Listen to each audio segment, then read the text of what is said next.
is up, sports fans? We're back for another episode of Fire Up. This is a 4th of July edition. Happy 4th, everyone. Hopefully, everyone's got their food in them. They're being safe. They're having fun with their friends, their family. And hopefully, some of you are joining us for some shenanigans here tonight.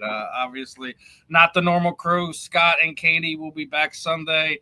Next week will be back to the normal routines for all of us. But wanted to get this last one in there. Obviously, we had didn't get it in last night, but me and Ben are here tonight to have some fun. That kick the can down the road.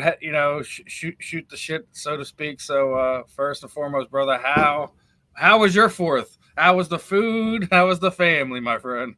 I mean, the 4th was good. We kept it real simple. Hot dogs, hamburgers, baked beans, chips. We kept. I kept it real simple because number one, 2 things I know how to do. I know how to grill, right? And I know how to get out the way. I don't do too much, but I will say this to y'all people on social media: stop taking picture of these struggle grill plates. If you cannot grill, what are you documenting for? Why do you gotta when you say things like, "Man, look at this plate right here"? I'm like, "No, that plate look burnt. Everything on that plate. I don't know the difference. I don't know if it's a hamburger, a hot dog, a rib, or chicken, because it all looks Cajun, aka burnt. But we got it in.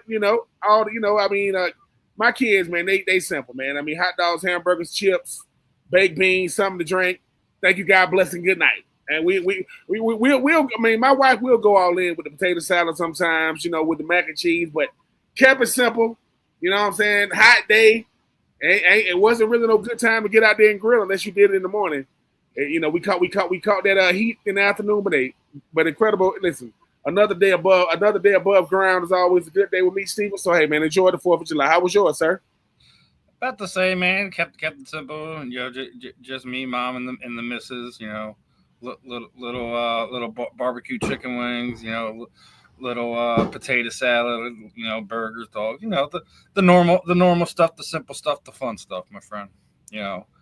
Got had a little fruit platter, had a little cake just about a few minutes on here before we got to my mom got her cake. Me and the missus had some cheesecake, so got some food in this right before this, and I don't know if you can hear it, they going crazy. Oh yeah. Listen, I hear the festivities in the background. You just can't hear it's almost like they're trying to outcompete each other in my neighborhood. They trying to see who just because the police, they ain't gonna come over here because what are they gonna say? I mean, somebody said y'all living too loud. Well, that wasn't my house. Sir, we can see the smoke coming from your backyard, but that's barbecue. No, it's not. Okay.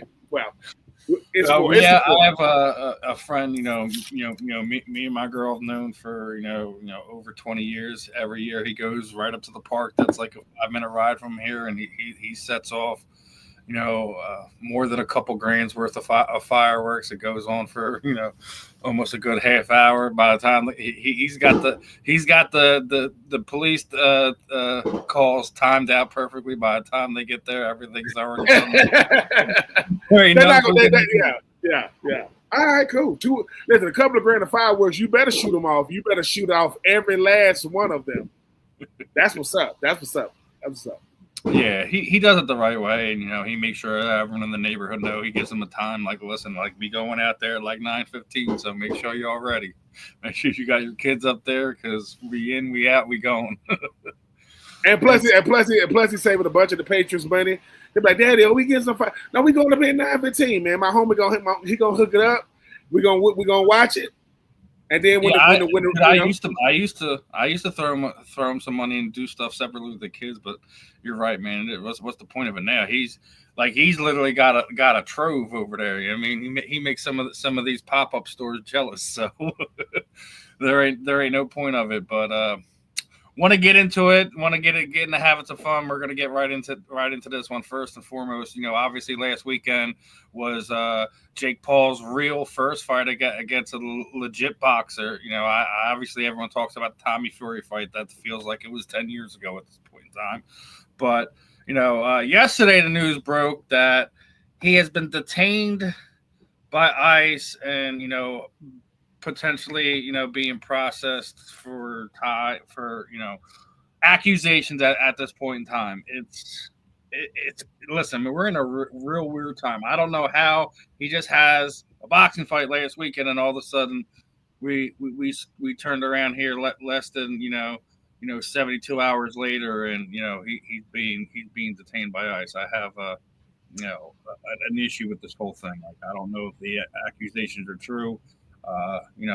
Obviously Julio Cesar Chavez Sr. had made a statement this morning. I think he put it out there on X, and he was very adamant that his son, isn't guilty of the things that he's being accused of. And hold on, my girlfriend wrote the whole thing out for me, so let me get that down there. So, all media outlets, in light of the events and statements issued by the U.S. authorities, the Chavez family wishes to express the following: our family is deeply dismayed by the current situation in these difficult times. We reaffirm our total and unconditional support for Julio. We fully trust in his innocence and his human integrity, as well as the institutions of justice of both Mexico and the United States, whom we place our hope that the situation will be clarified in accordance with the law and the truth. Julio is, above all, a son, a father, a human being who has been faced numerous challenges, personal and professional, in his life. As a family, we respectfully request that the due legal process grant him and that the premature judgments that harm it, his dignity, and those who around him avoid it. We sincerely appreciate the interest from coverage of the media, but we appeal to your sensitivity and understanding and respect our decision to issue no further statements with this at this time. We firmly believe that the appropriate course of action for the contempt authorities to carry out their work without external pressures or speculation. We pray prompt resolution that clarifies facts in favor of Julio. Reiterate our call to prudence, respect, and objectivity. Attentively, the Chavez family. Yeah, it's unfortunate. I mean, this Julio Cesar Chavez Jr. situation is unfortunate. They're talking about that when they accuse him of overstaying his visa, lying on his application, all these different things. Here's his application. All right, so on there, he didn't lie. There's nothing he lied about. Maybe his visa did expire, and work. Like there's definitely a fine line between work visa and athletes who come in our country to fight professionally and things of that nature. There are differences in that nature, but he did not do anything wrong on his fighter's license. I know a couple people posted some things up. I literally went over with a fine-tooth comb. There's no, even if he did have a warrant through Mexico, that's not anything that is on his fighter's license. Maybe that there was something they could revoke his visa, but how is he having this big fight that everyone's known for months, and all of a sudden now we're going to arrest him? I have it. Listen, the timing of this is really weird, and I have an issue with it. I have an issue with it as well. I mean, he's been here for a long time. I mean, they say he lives in in a well-to-do neighborhood out there in Los Angeles. He's a well-known boxer. I mean, he's a legacy fighter, and obviously I do believe he's gonna get his due process. But I do agree with you, Steven. The timing is crazy. If you knew about this before the fight and you let him fight, and then you arrest him after the fight, it all looks like one big publicity stunt when it comes to Julio. But the one thing Julio is going to have, he's going to have representation. They are deporting him back to Mexico, for which we don't know what's going to happen when he gets there. But I understand that ICE has a job to do. Mm-hmm. And I understand it's a very difficult one to do. Like, no one understands what ICE deal with as far as their family members and them and the people who are employed by ICE. It just don't look right. It's almost like, what are we like seriously? So let me get it straight. And I'm not getting political at all. No, I thought ICE was trying to get, criminals and, let me tell you something. The word illegals, while a lot of people use it, it's a very derogatory term because everybody's over here supposed to get due process. Julio is going to get due process. I just don't know if they gave him that because, like you said, Steven, I got a problem with how everything was done. There doesn't get more public figure than Julio Chavez. It just don't. He's not hiding out. He's a professional boxer, and if there's something that he did that could easily be undone, I mean, you do that. You treat people with some level of human decency. I mean, his family has came out and made some statements, but it just looks like so much of a, like we live in such a sensationalized world to where now we got to publicize everything. We are not here, and we talk about the American judicial system, ICE. We're not here to try to make mockeries out of people, to try to embarrass people, to try to fool people. Julio was like, "What is this? I'm doing press conferences. Y'all been do this, y'all." So yeah, I don't like it because it sends the wrong message to people who trying to do things the right way. I mean, if you're gonna, I don't know. When I saw this, and obviously it's on ESPN, it's on a lot of major sports networks. It's just a crazy situation all the way around. But we do hope that because of who he is, his celebrity, hopefully, his representation, he will be able to undo what was done, and hopefully be back in America very, very soon. Yeah, I mean, like I said, it just the way this went down, the timing of it, all that stuff. My thoughts are with the Chavez family, both senior and junior. I'm sure I'm sure Pops is just as angry as anyone in the family, especially with everything that he's done to in the boxing community alone, and it's a tough pill to swallow. I don't there's like you said, I'm not trying to get political with this, but there's proper channels to go through. There's proper ways to go about it. I have a hard time believing like this was something that just popped up on the radar. So I'm not going to dwell on it too much. Just going to say, hopefully he's back here in the States. Everything gets straightened out, and I firmly believe there's no way. I don't believe that he has any Mexican cartel ties. Yeah. I don't listen. I don't like that type of reporting because people can throw a word alleged in front of it. Look. Don't use the word alleged to say things you always want to say about somebody, because if it proved to be false, all you can do is say, "Well, this was alleged." Well, who was your source? Well, I can't give my source. Was the source you? No. It's like, stop doing that, man. Everybody from Mexico is not a part of the cartel. They probably been affected by the cartel. They probably been, contacted by the cartel. They probably been influenced by the cartel. Probably been terrorized by the cartel. Doesn't make me a part of it. Yeah. So stop that part. Yeah. I agree with that. I don't want to get too political with it. Just it's something that affects our combat sports athletes, and they don't have enough voices champion for them. But now I'm going to go the other way with the results of that past weekend's fight. Mr. Jake Paul is now being officially ranked by the WBA as the 14th best cruiserweight in the world. Another thing I have a problem with. Listen, I don't like. Listen, we all know that the type of fights that Jake puts on, and growing the way he's been growing, I don't necessarily have a problem with it. My problem always has been he's fighting these older guys. He's fighting guys that are not actually boxers. He's fighting guys out of his weight class.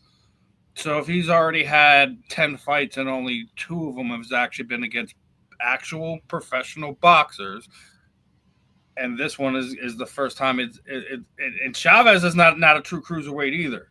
Let's put that one up there. So how do we now rank this man?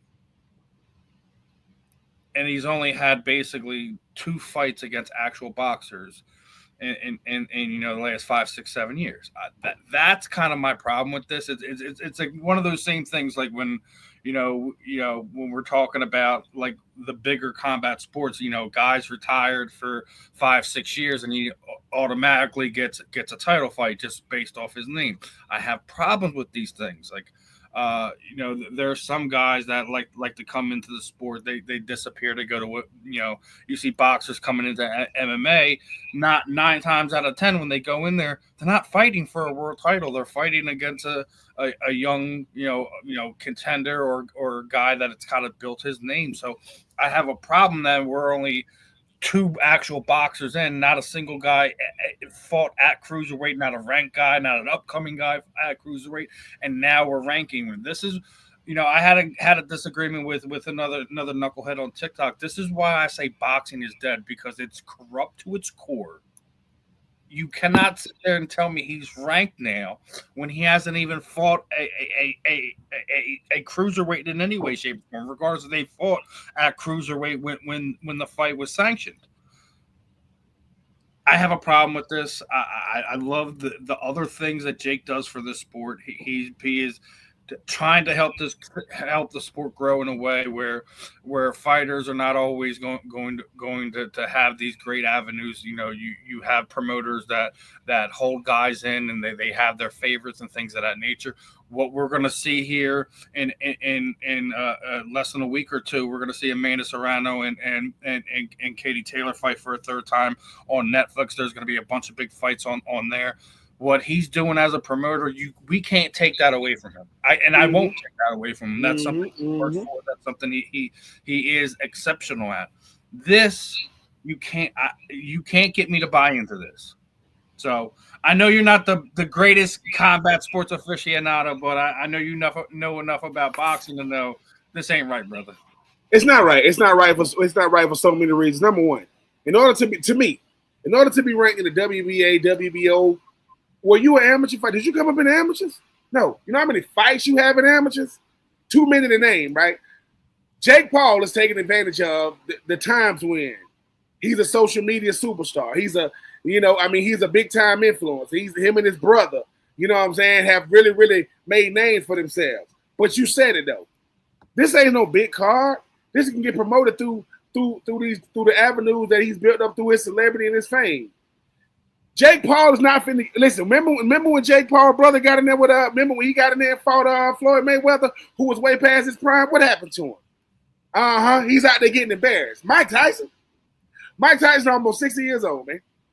And all that promotion that Mike Tyson did with him sparring, when Mike Tyson got in that ring, I'm like, what was that? A build up for what? I respect what Jake Paul does, but Jake Paul is not, and I mean this humbly, man, he should never be ranked. When Canelo fights Crawford, that's a fight. If John Bones Jones want to do UFC, that's a fight, right? That's what because they got known through the sport. Not, hey man, I became a big face, a big name and celebrity as an influencer, and now I want to go to the boxing world because I know how to I got enough money to help with the promotions and all these different things. Jake Paul.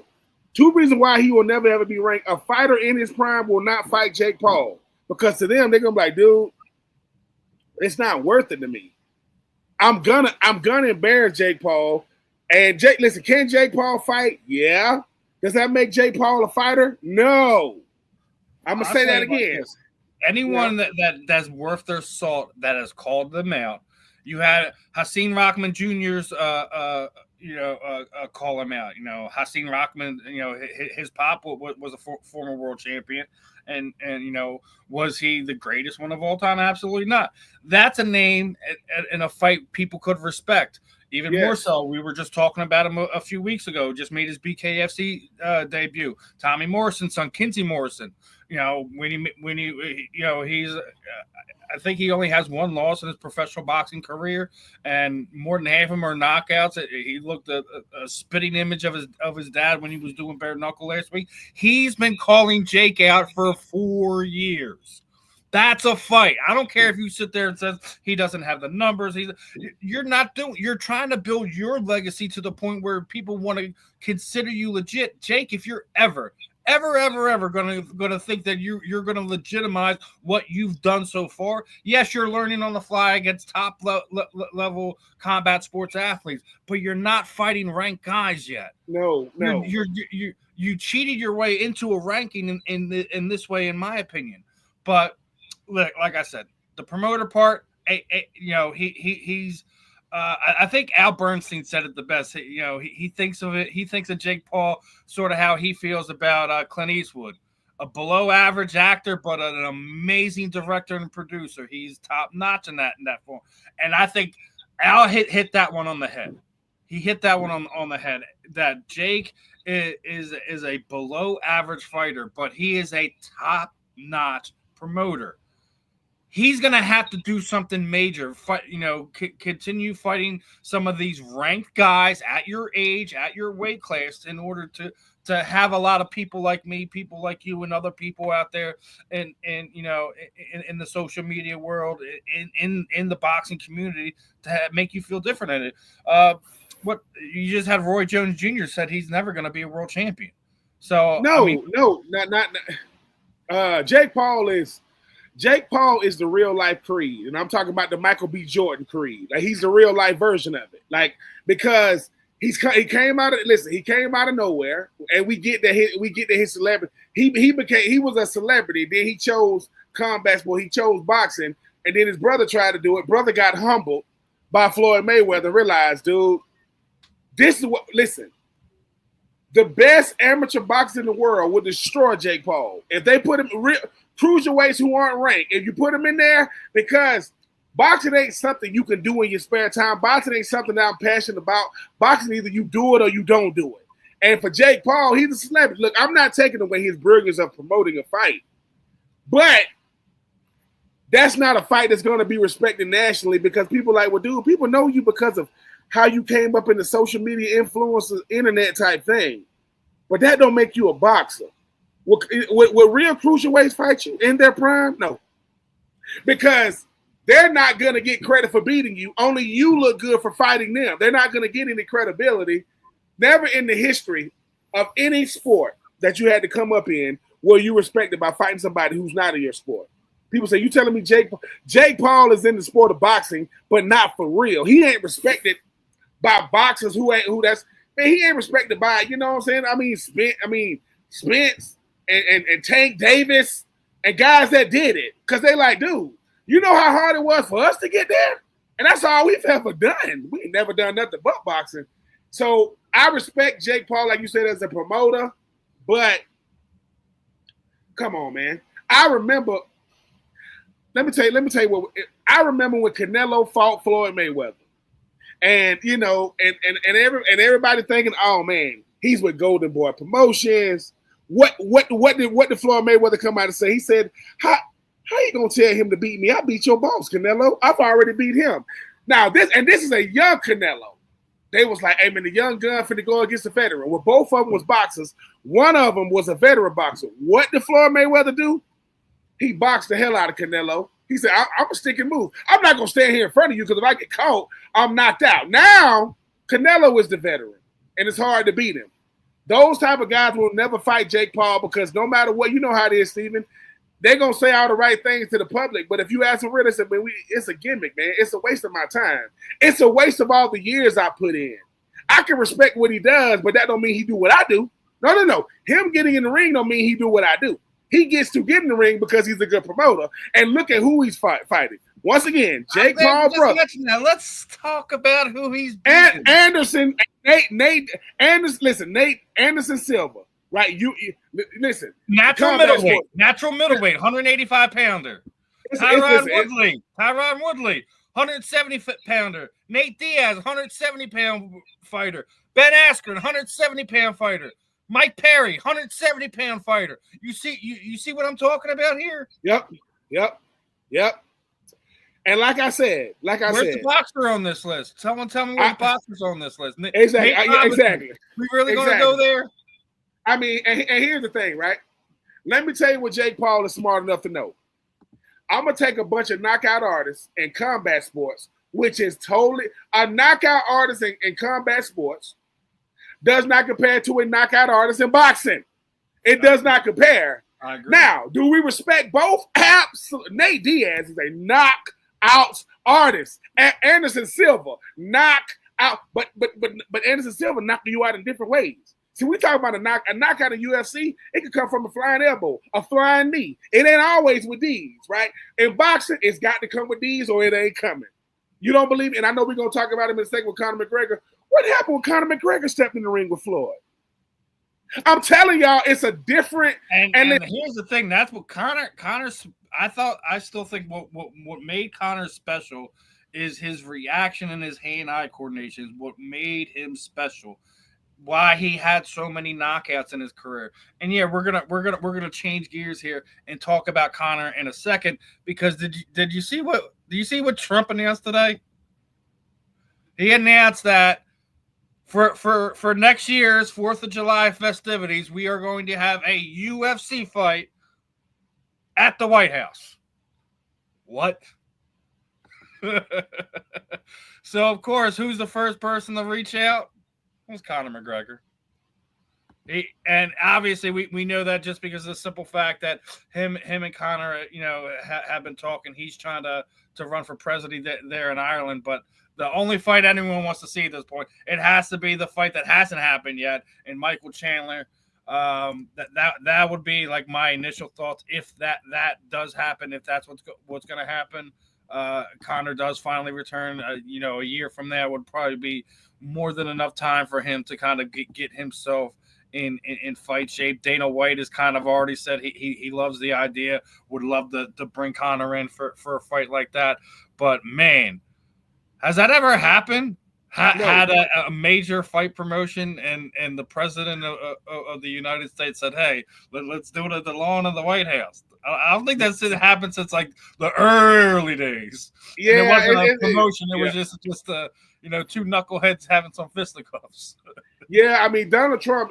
What you talking about a big time promoter? Donald Trump understands. He's treating the UFC like it's like you going to the movie to see a movie you see coming in 2026.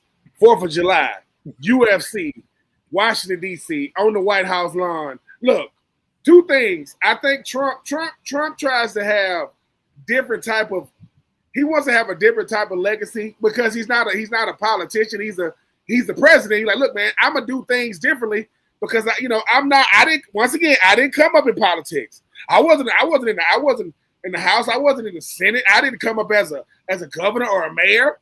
I got voted in twice. So I'm gonna do things that I'm gonna be remembered for. Dana White is going to be Dana White is gonna be in debt to Donald Trump for life if they can pull this off.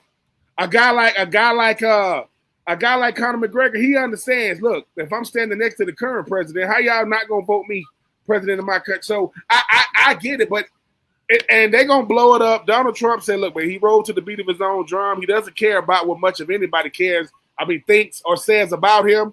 Hey man, he almost got to do it now, right? Because he done announced it. So I know that Conor McGregor is going to be on that card. I want to see who else is going to be on that card. It's not going to be one fight, but if somebody, I think that's something. Maybe you have guys that you've already had under contracts. I would like to see a bunch of the guys who have been, military veterans who've been in the sport. Guys like Tim Kennedy. Brian Stan comes to mind. Other guys like that, Chris Weidman. Like there's a bunch of guys that I would like to see kind of come out for a fight like that. But it all depends, who they would be going up against, what kind of fights he's kind of trying to put on. So I think he is going to go spectacle a little bit, but I wouldn't blame him at this point in time. I'd try to pull out all the stops for this one. Like, listen, he pulled out all the stops when he did the Sphere, right? And they did a lot of the guys that were a lot of your Latin fighters, your Mexican fighters. They did a lot of that just because of the proximity and all that. I think this one, you find some guys from the area. One, you find some guys that are military too, and then you find some guys like along the line of Conor's ilk that has a legitimate, international star. I think you do whatever you can to make some of those fights memorable.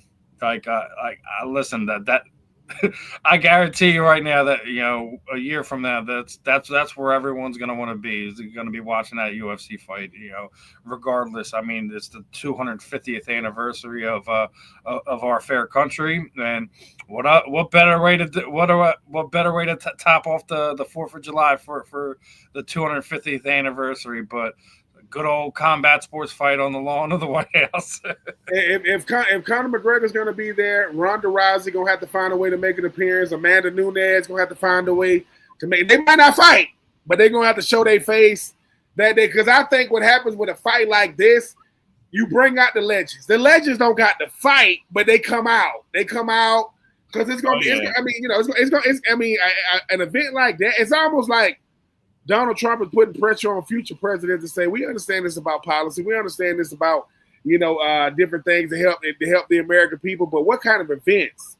Because a president usually goes to an event that's already set up. They show up to an event, Super Bowl, NBA Finals, Game 7 of the World Series, Game 7 of the NHL. He's throwing an event. Hey, man, it's going to be crazy. That's going to be crazy. Yeah, and I think listen, if you're in a fighter on that card, just understand you're gonna have to deal with a lot of vetting. You're gonna have to deal with it. So make sure your I's are dotted, your T's are crossed, everything's good in your life, and you're gonna be able to be there. But I agree, I think you are gonna have the stars. Rampage Jackson. Let him come and just make a show, man. He's what's his name? What's the his name? White guy. He always was talking trash, man. He didn't win all his fights, but he talked so much trash. Oh, Chael Sonnen. Oh yeah. Oh my God. I mean, he got to be there. Just for the commentary. Just for the commentary alone, we got to be there. I'd like to see Daniel Cormier too. Like, I know a lot of people, kind of think of him as a second fiddle to John Jones, but I think Daniel's more. His career is more than absolutely just his rivalry with John. Yeah. What he does in the wrestling community, what he does for kids and things of that nature. If he's not fighting, I know he's going to at least be commentating that event. Joe Rogan's going to be there for that. So you already know. He's going to be doing a Joe Rogan podcast live on live at the. He's already got Trump to go in and do his podcast before the election. So I wouldn't be surprised if he gets him another sit down and while he's there at the White House. I think you're going to have some unique content come out for that 4th of July event. I'm excited for it. I'm looking forward to seeing the upcoming announcements over the next year, but I know we're a ways out. But listen, Trump is definitely a different president, and this is something I think more presidents should kind of get behind stuff like this, not just with MMA, but we were just talking about Jake Paul and promoting. Maybe we the 251st anniversary, we get a Jake Paul fighting for a real title against a real fighter. We never know. The crazy world we live in, we never know. He ain't lying. Hey, Trump gonna definitely he gonna definitely say yes before he gonna definitely entertain it. He might not be able to do it, but he gonna definitely entertain it, no doubt. Now, I do want to switch gears. We've been talking a lot of combat sports for this first half hour of the show, but didn't get a chance to talk it on Wednesday. Wanted to talk to you about it now. SGA has arrived. He is now the highest paid player in the NBA, signing a $285 million contract over the next 4 years. Whew. Look at his breakdown. Look at his breakdown, right? He gets more than Tatum, more than Curry, more than Joel Embiid, more than Giannis. Listen. He did two things. He peaked at the right time, winning the regular season MVP and the Finals MVP, and I can't even remember what other MVP he won. The collective bargaining, as far as like the money that's available in the National Basketball Association, is through the roof. And when people start saying, hey, man, why did he really get the money?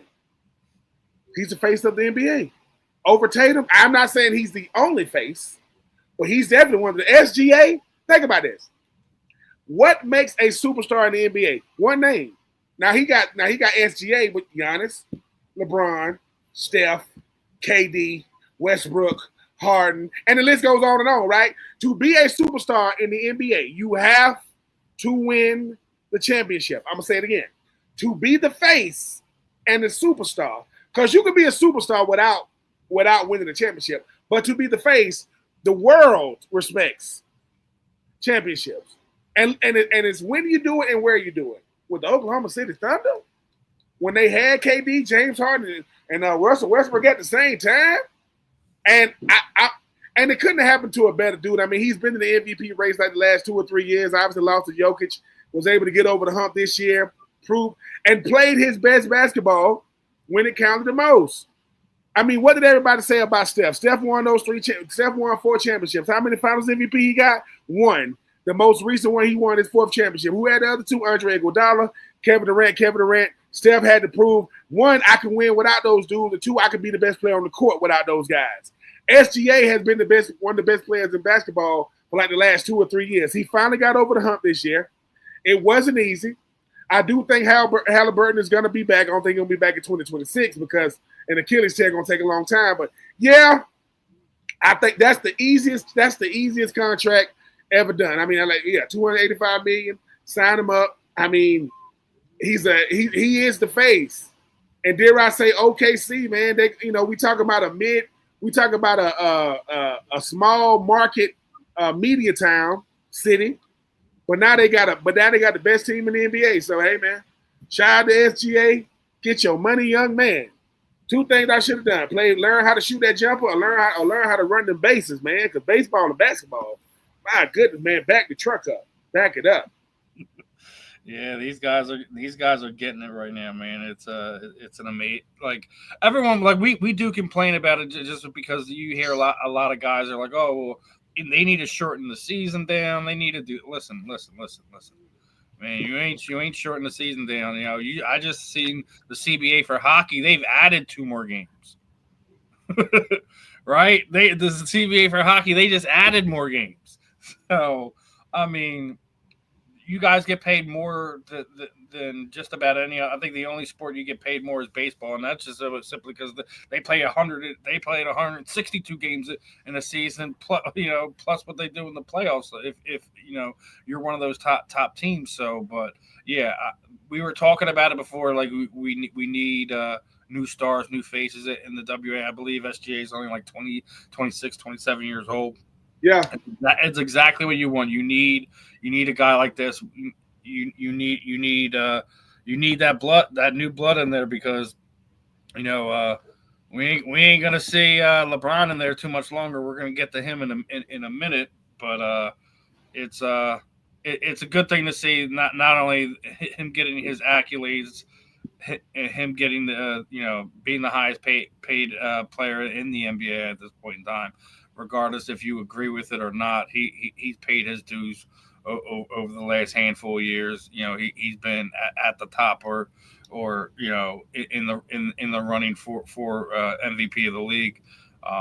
So I'm happy for him. I'm looking forward to it.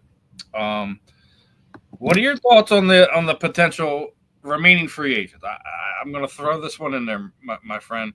That Damian Lillard thing came out, and apparently the Bucks weren't happy that he wanted to rehab at home. Eventually led to his departure there with the Milwaukee Bucks, and has set off King Giannis, and that still leaves Al Horford, Chris Paul, the aforementioned Westbrook, Malik Beasley, the King Crook himself, Ben Simmons, is still available. What do you think we're going to see this NBA free agency coming up? Because I wanted to get to that before we touched on LeBron and what's going on with him right now. But it's an interesting thing, watching what's going on there in Milwaukee. I feel a reboot coming up there. I don't think Giannis is going to stay there, despite the fact that him saying that he wanted to. Yeah, Giannis is going to say the right thing because he is a true professional. But I think his time in Milwaukee is up. I think what they wanted to get out of him, he more than lived up to. When you talk about MVPs of the league, won a championship, has never ever really made a lot of waves, made it about himself. I mean, but I think sometimes, if I know what it's not Giannis wanting to leave, is what I can get for him. Man, what could I get? How many first round picks? How many players can I get? Now it's gonna be big when they do decide to move on from him. Damian Lillard, I always thought, even when he went to Milwaukee, I mean, it was a good thing, but not a great thing.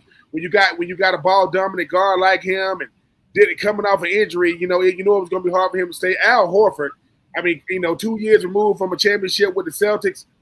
A guy that's been about as rock solid as you can be. Good, not great, but definitely still has quality stars left in him. The fact that Ben Simmons is still even in the NBA, it boggles my mind. Like Ben Simmons that was number 1 overall pick out of LSU and they didn't even make the tournament. Ben Simmons that's been all over making money. Ben Simmons that will get traded to a team, sign big money to a team, just to tell the team, I don't want to play. Philly Ben Simmons, the Nets Ben Simmons. Look. Oh, man. It's an embarrassment. It's an embarrassment. 2021 was the last year he was actually a productive basketball player. I heard that he was asking for more than the veteran league minimum. I don't know if he's going to get that anywhere. He's robbed, Philly. He's robbed the Nets. He's robbed the Lakers. He's robbed everybody. The Ben Simmons experiment. I'm not understanding what they hope to get from him at this point. Like, look, I don't want to hear about what he could be. I don't want to hear about, hey, man, if he can do this, if he can do that. If he can do what? Play basketball? He can play defense. We know that. We know that for a fact. He can play defense. But the Ben Simmons on the other side of the court. Absolutely. Ben Simmons is going to have to get, and I don't take mental health. I don't take it lightly. I don't know what's going on from the neck up with him, but he just ain't in it right now. And there ain't a person in Philly want to hear nothing about no Ben Simmons. Don't bring up Ben Simmons to me. I don't want. If you are a Philadelphia 76ers fan, Ben Simmons, if I catch him at a light, it's gonna be road rage. Nothing. Exactly. Not a word. I want to erase that time and space and say, can we run this one back because we made a mistake. I mean, obviously the Sixers have made many mistakes through the draft, through free agent signing, let this guy stay, letting this guy go. I mean, I've already said it. I feel that they're probably close to a blow up. I know they're hoping Joel hits that form when Joel's healthy. He's the best basketball player in the NBA. I know a lot of people might want to argue that. I don't know many 7-footers that is that smooth from behind the 3-point line, but listen, if Joe could get healthy and stay healthy and give you 82 games plus a good playoff run, the 76ers would have been an NBA championship at some point in time over the last 7 years. But I think Tyrese Maxey's a great additional piece. I do not think Paul George is somebody they should have kept. I wouldn't be. We're talking about Giannis being traded. I wouldn't be surprised to see Daryl Morey try to see what he could leverage to get him out of there. Maybe do give up a pick next year. Maybe give away a Paul George and maybe an additional player. That'll be the easiest decision to make. Hey man, listen, we want Gian. What y'all want for Gian? We get Paul George, a first round pick, a second round pick, and another player because Giannis will take a lot of pressure off. Giannis will take a lot of pressure off of Joel. Because with Joel getting older, I said, look, man, you're gonna have to play closer to the basket. The one thing about Giannis don't shoot a lot of threes. Giannis don't shoot a lot. Period. He's playing. He's a guy that still has a lot left in the tank. And now Giannis, he gonna have every GM not named the Milwaukee Bucks GM on the line. Like, yeah, we can add that. If you can't use a Giannis Antetokounmpo, you ain't serious about winning. Man, Giannis is on the market. Wow, big time player. Yeah, we'll see how the off season plays out for the NBA, but we're gonna have to get to this now. Obviously, we've been ragging on King James the last few weeks, right? And it's rightfully so. He's been saying some silly things, but he did sign his tenure, $52 million, saying that he's trying to go after another championship. I would say this: if you really wanted to go after a championship with the Lakers, not trying to get moved to another team, you wouldn't have signed the player option. You'd have declined the option and signed a contract that was team friendly to get some more guys in there to play with you guys to really push it. Because we've already talked about the West, the West 1 through 8. There's no wiggle room. You got legitimate teams that from 1-8 that could potentially win a championship, and none of them are the Los Angeles Lakers. Even with a Luka Doncic, I don't think they're there. It's not anything against LeBron. I just don't think they have enough pieces around them. And when you're when you're locking yourself into that $52 million contract, you're not trying to help your team win. You're still trying to line your pockets. And as I said, I wouldn't be surprised. As I said last week, or Wednesday rather, I would not be surprised or fault him for going after another championship, because we know what his ultimate goal is, regardless of what his comments on ring culture is or isn't.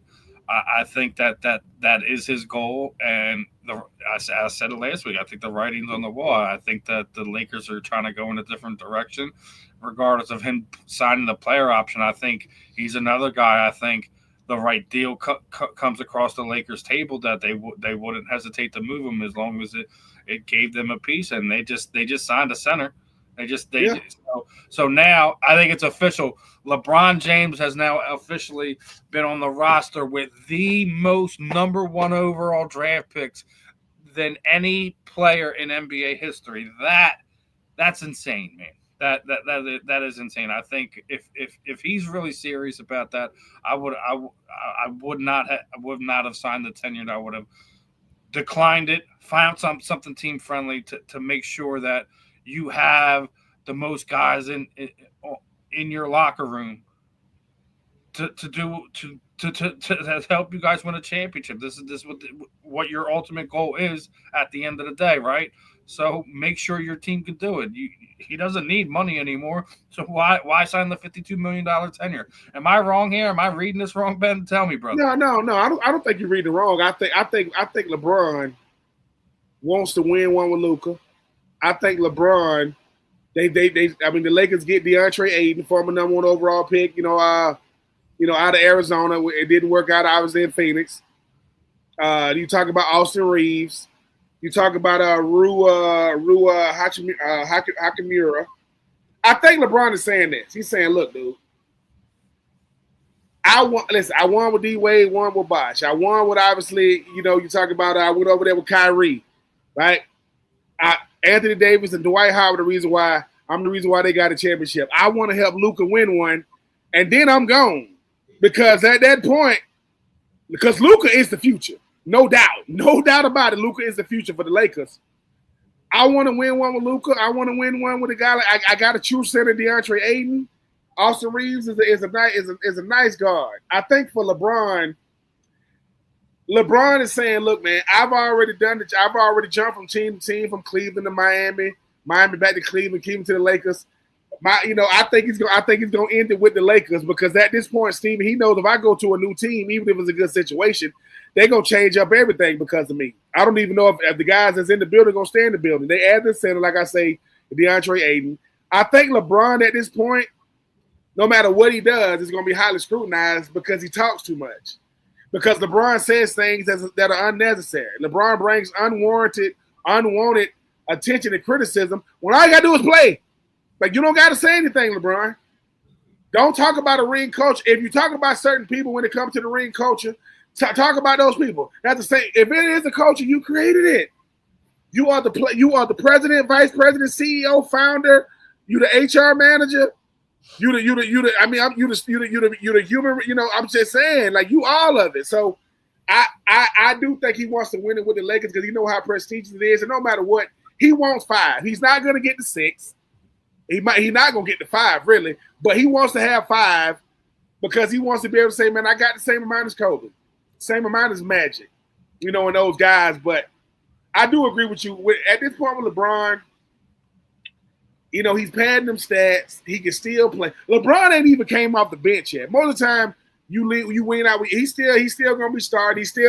LeBron is still the most important player in basketball. He's not the best anymore.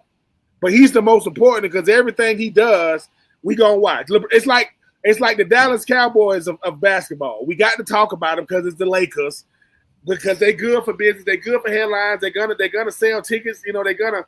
But I think this is gonna give him his best shot. Not only because you got a center, you got a superstar in Luka, you got a guy in Austin Reeves. I mentioned Rue, I mean, it's like LeBron, just play basketball and more basketball, less talking, because now Michael Jordan about to be in the booth. I don't know who booth he gonna be in, how long he gonna be in there. He can be in any booth he want, any network he want.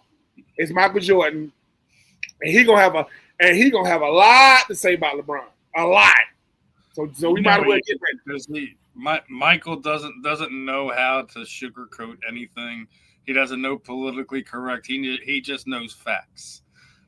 And people may say that his vision on the game is skewed and things of that nature, and he's got skin in the game to run LeBron.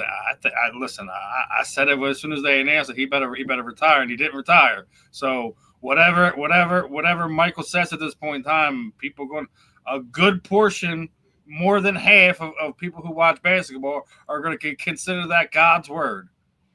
For lack of a better term. And listen, we do critique everybody, especially when it comes to the professional athletes. We break everything down. I'll keep sitting there saying it. He's a generational player. Some people are like, oh, well, is it ironic that Michael retired the year that LeBron came in? Oh, he was running from No. Michael was done. he had accomplished everything he could. And he knew it didn't matter what he did as a GM and as a player all at the same time. That technically he was owner and player at the same time, not GM. But it's one of those things where it's like, what else can I give to this game? Like he's played against just about everyone worth playing against. He played against Kobe. He played against Iverson. He played against Shaq. He played against probably one of the greatest eras of basketball we've ever seen. Regardless if he was the top of the league for each and one of those encounters or not, we can debate that. But Michael Jordan is always going to be number one as far as what people concern in that way, just because he's undefeated in championship games. And he left. And the greatest thing Michael Jordan did, he did the three-peat, left to play baseball, came back and did a three-peat again, which means. We only could imagine. Could he have won 8 straight championships? Like potentially.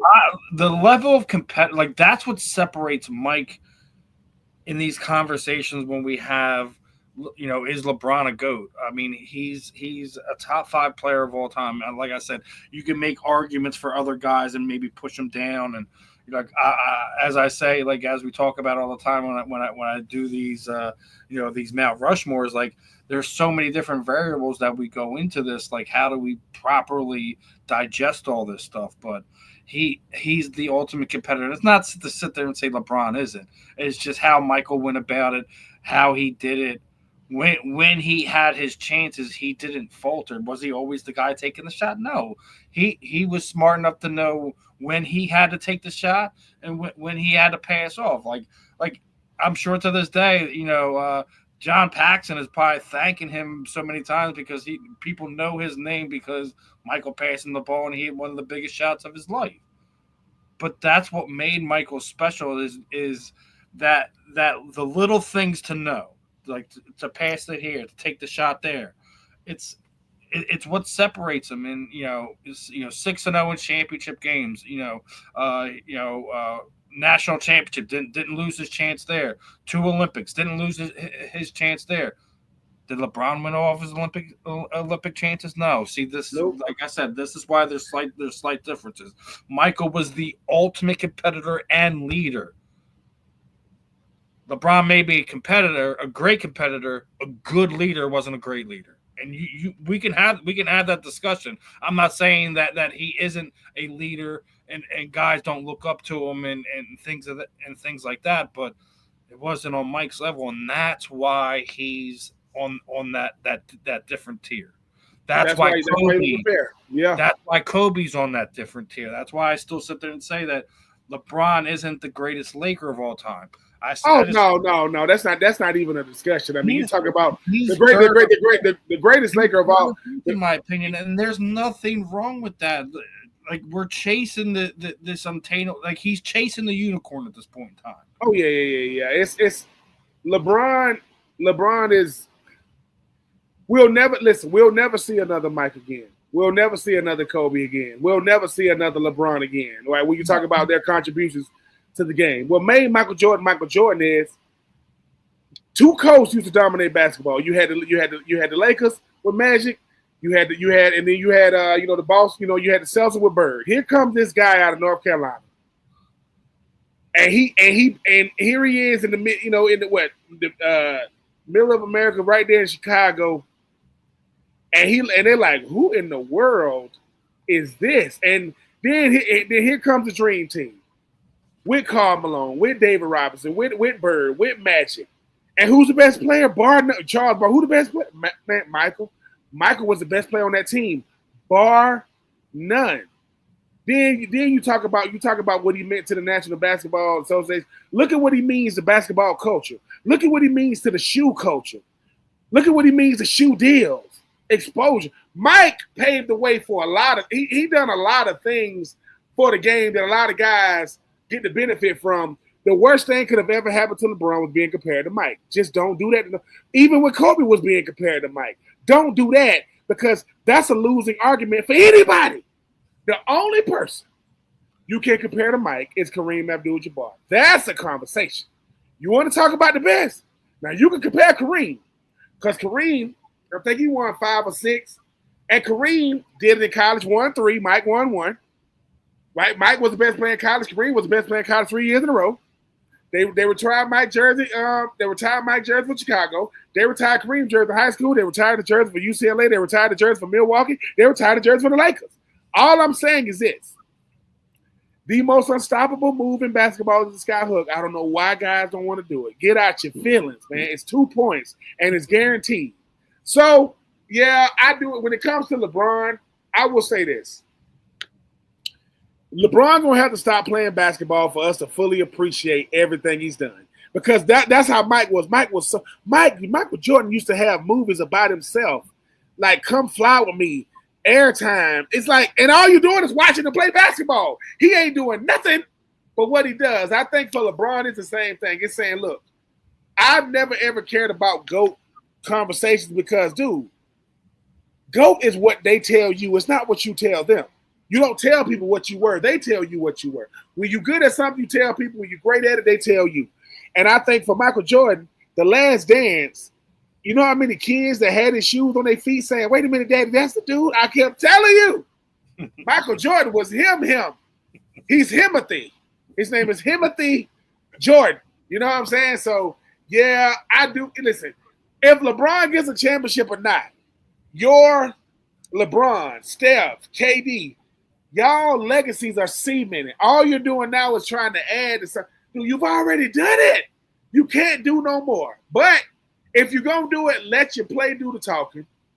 Don't do a bunch of talking, even though Draymond Green, he got his own podcast. I'm just saying, it's like, hey, man, go out there and do what you do, man. Let your play do it for you, LeBron James, man. Like, at the end of the day, your criticism is just feedback because you in the Himothy conversation, too. You just not – listen, somebody say, man, oh, man, you one of the greatest ever do it. Am I the greatest of all time? That's subjective, man, because Michael Jordan is. Good Lord. I mean, come on, man. Now, we got to get into we were talking about the NBA draft a few days ago. Last week, rather. And the big topic of conversation was Ace Bailey. But was drafted, did not fly out to Utah. Did not fly out with his teammate. Still hasn't been to Utah, to my recollection. Did the Utah Jazz make a mistake here, or grabbing a guy like Ace Bailey? Regardless if he plays, if he ever plays for you, you trade him to go where he wants to go, etc. Or do you feel like this is just the nature of how some of these kids try to control where they end up? I think they made a huge mistake for these two reasons. He didn't show up and work out with you before the actual draft. Red flag number one. When you draft him, he don't show up. He hasn't been there. He hasn't been out there yet. When you start catering to a player who hasn't done anything in the NBA, who you don't know how he's going to pan out when he does get there, Why are you? Look, is Ace Bailey a good player? I guess. I mean, he went to Rutgers. I mean, yeah. I remember he won Mr. Basketball for the state of Georgia. But here's the thing, right? The last time he was the best player in the country is when the best player is when he was in Georgia. He wasn't the best player. He wasn't the best player in college basketball. I don't think. Now he's an incredible scorer. Now he can score the basket, but he's in the NBA now. Most guys in the NBA can score buckets, right? I just think that when you give too much leeway, too much grace and credence to a player that ain't even on your team, he on your team, but he ain't contributed nothing. You already showing. Listen, number one, you got to win that locker room. You got to win over your teammates. You ain't doing that right now. And in such a listen, we in an NIL entitlement type world right now when it comes to certain athletes. The best guard in college basketball in 2024 was Walter Clayton. Look at him at Florida. Look at what he did in the freaking listen, who he do it against, you ask? Did it against Auburn. Did it against UConn. Did it against Houston. Did it against Texas Tech. Anyway, ran the gauntlet. In the SEC, all I'm saying is, and was a number one seed. Ace Bailey, he better be the truth. Because if not, if you're already catering to him, Steve, before he even get on the plane to go to you, why are you not on the plane? Like, what are we talking about? First you want to get drafted, then you don't like who drafted you? Man, stop that nonsense, man. Get your behind on that plane. Because here's the thing. Why would any of the other 29 other teams want to trade for Ace? Why? Trade for what? No. This is entitlement like you've never seen it. This is spoiled like you've never seen it. Ace better get his behind out there, man. And like I said, if they're gonna make it rough on him, man. Listen, them players he gonna have to play against in the NBA. Oh, they gonna remember this. They're gonna be like, wait a minute, you making a mockery of what I do because you don't like who picked you and you the 5th overall pick. All right, I got you, Ace. I got you. Listen, all I'm saying is I'm glad my Sixers didn't take him. I know. I know when things were boiling down to it, it looked like that we were going to stay there and draft somebody. He was on there. Then as soon as he basically, when you talk about it, he didn't work out. He didn't work out for anybody. It wasn't just Utah. He didn't work out for anybody, and I think that is the biggest red flag that anyone could ever make. So I mean. Is he going to be a great basketball player? That's to be argued, debated, and seen.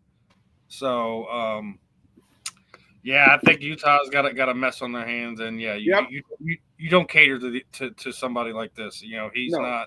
He's not a generational talent. He's not a 17 18-year-old phenom coming out of high school that is without a doubt has he's not LeBron James-esque. No, he's not that. So you can't be doing things along these lines as you're trying to go from being a young man to a young adult as being a professional basketball player. So, yeah, I think Utah's in some trouble. I would not be surprised to see him dealt to wherever his true destination was. That's an argument and discussion for another day. But needing to get into this, we've been talking a lot of WNBA. People have been upset about me and Ben's takes on TikTok. They're going to get even more upset. I don't care what you like, what you don't like. We're going to talk about the facts, not feelings. We've already said that on here. You can get in your feelings about whatever. You don't feel like we give everyone their flowers, but we keep it real here. So, and as far as keeping it real, we got some problems. We already talked about this, earlier in the year. WNBA players have officially rejected the first CBA offer from them. Phoenix Mercury players basically said the proposal was a slap in the face.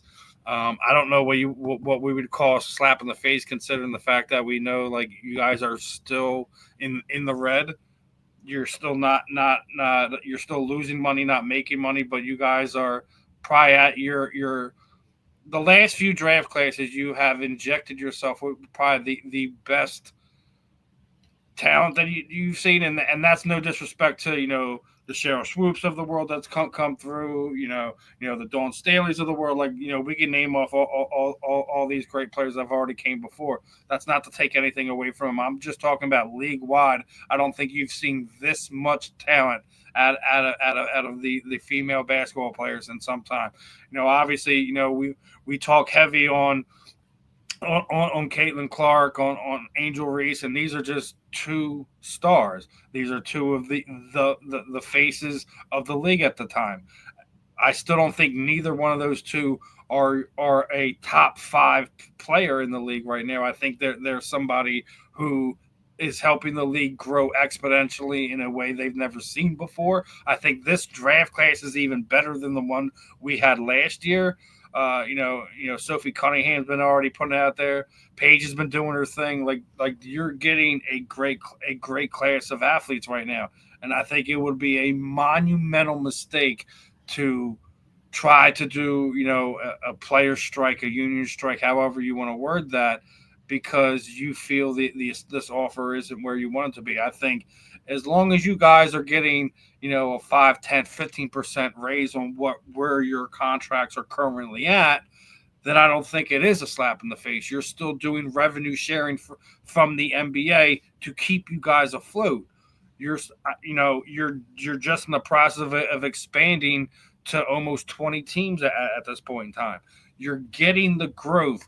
Don't stop the growth. Don't stop the train moving forward. Keep it going. Find some common ground. Maybe you only sign a 2-year CBA. Maybe you don't go a 5-year, 10-year, etc. You go something short term. Maybe you only sign a 1-year CBA and come back to the table next year.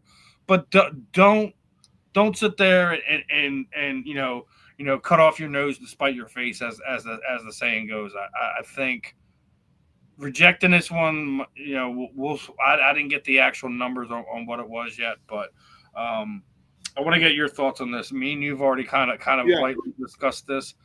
This is a bad idea if this is the route that these players are going.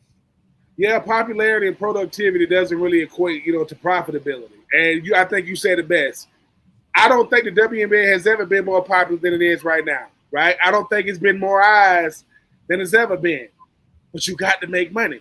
You take any business that's not making money, most of the time they're not around anymore. The NBA is making sure that it's giving the WNBA time, money, resources, and patience. Well, when you say it's a slap in the face, is it?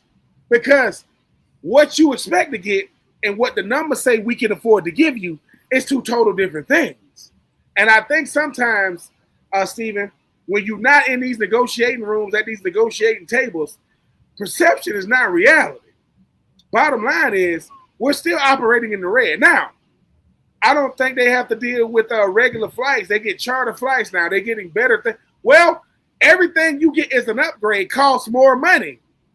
Charter flights going to cost more money. And I get it, but everybody doesn't get endorsement deals. A lot of these young ladies, they have to go overseas to make money to sustain their life. Everybody's not a Caitlin Clark or Angel Reese or a Paige or Brittany Stewart and those guys and those girls. But I think sometimes, Steven, when they're sitting down at the negotiating table, that's when reality hits. Ain't no crowds in there. Ain't no Caitlin Clarks or Angel Reese's in there. It's saying this is where we are. This is where we need to be to just break even. We're not even breaking even. We're not breaking anything. Just because when Angel Reese and Caitlin Clark played, y'all had record numbers, that's one game out of all games throughout the season. So I do agree. Sometimes, man, you got to bite the bullet to keep the momentum going. Because if y'all do indeed strike, no one knows. Because here's the thing. If you do go on strike, usually to lift the strike, you got to agree to the CBA. They're not going to – those numbers, I can't pull numbers from something that's not there. If it's not there, I got to give you what we got. And thank God for the NBA, or there will be no WNBA. So we are doing our best to try to meet in the middle. In the middle, and always it ain't gonna feel the same. But if the momentum that they have right now is halted because they want to go on strike, I can respect it. but it's not going to be good because the one thing that the WNBA players do not have is leverage. You don't have any. You just don't. And the only way you gain leverage is through eyes, TV deals, revenue, and making money. You're not making any money. So, like I said, Steven, you don't know too many things you've never heard of. Excuse me, a professional league that's been in the red this long that's still around. That's never happened. Never. If this was the NBA, they would have to shut it down. We can't go on without no money. So I don't know what the numbers are. And listen, I'm not saying the numbers aren't disrespectful, but the fact they got any numbers at all and y'all ain't making no money. Think about that. They're trying to come to the table with something, and you don't think that something is enough. Okay. So where are we supposed to get the other money that y'all want to make y'all agree to it? Where is that money supposed to come from? Because guess what? If we pull money from here to satisfy there, that means we pulling money from somewhere. So you might have to go from charter flights to no charter flights again. I'll say it like this: it ain't college where you got boosters just throwing money at the university. Nope. And the NBA is only going to throw money at you for so long, while they're waiting for you to patiently turn red to black. So we'll see how it develops. Like I said, I hope whoever's in charge of the players union, etc., is smart enough to not allow them to walk. I know during the offseason, Angel Reese was basically saying that they should. I think that would be foolhardy and silly. You don't stop the train from moving forward when the train's going as fast as it's ever gone at this point in time. So again, we'll see how everything shakes out if they can come to agreement. Like I said, if they're smart, they only sign something for a few years and see what the growth is over the next few to see if they do get it, that they do get into the black and they do start to see more growth and think like you're going to be bringing 3 more teams in over the next 5 years. Relax. The saying goes, Rome wasn't built in a day, and they say it for a reason.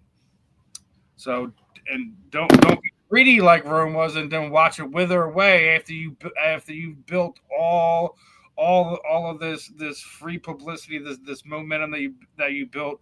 You're having some exceptional athletes of all types of background coming into your sport right now. Don't pull the e-brake up and jump off the rails. Stay the course. Is kind of where I'm going to go with this. So. I agree. Now, again, changing gears again, we're going to do something that slightly put a little smile on Ben's face. As Home Run Derby's been announced, it's going to be down there in Atlanta, and obviously you got your boy Ronald Acuna Jr. is one of the 3 names being already named in the Home Run Derby participants. Who do you think are gonna run out? The next handful of guys that we're gonna see in the Derby, and how excited are you for the upcoming All-Star game? Man, the fact that we get our do-over, we're supposed to have it here before it got shut down for different reasons, but here we are. Love the fact that my Braves aren't playing well, but Ronald Acuna Jr., one of the best players in baseball, a couple of years removed from him winning National League MVP. But guys that I would want to see enter, the usual suspect, Pete Alonso. He got to enter it. I mean, come on. I mean, he got to do it. I want to see Pete Alonso in it. Aaron Judge, all you do is hit bombs, right? Come on. Get in the thing, man. You ain't got nothing to lose. Juan Soto, listen, you signed a gargantuan deal in the offseason to go with the Mets, not the Yankees. I respect it. And do I even got to say it? Ohtani, come on, man. Come on. Ohtani, jump in it, right? Now, here's a name. I don't know if he's eligible to do it. And Jack Caglione of the Florida Gators. Now he's with the Royals. I don't know if he's been in the majors long enough to do it. He hits the long ball, Steven. Listen, he has a problem with basic. He has a problem with 2 things: pitchers and baseballs. He don't like pitchers and he don't like he murders them. But Pete Alonso. Oh, I'm sorry. One more. Oh, I said it. Juan Soto. Ohtani, Aaron Judge, Pete Alonso. Come on, listen. When people say, "Why is that important?" Man, come on, man. We ain't too many years removed from we have, but I mean, Ken Griffey Jr. These are when the best players get in the home run derby to show off that power, to show off that swing, to show off that charisma. Man, come on, let's do it. Mark McGwire, huh?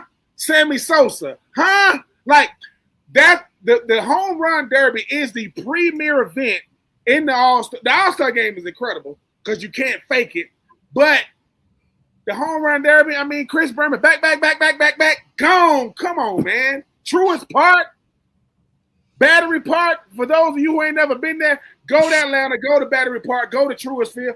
I'm telling you, man, we got to get it right.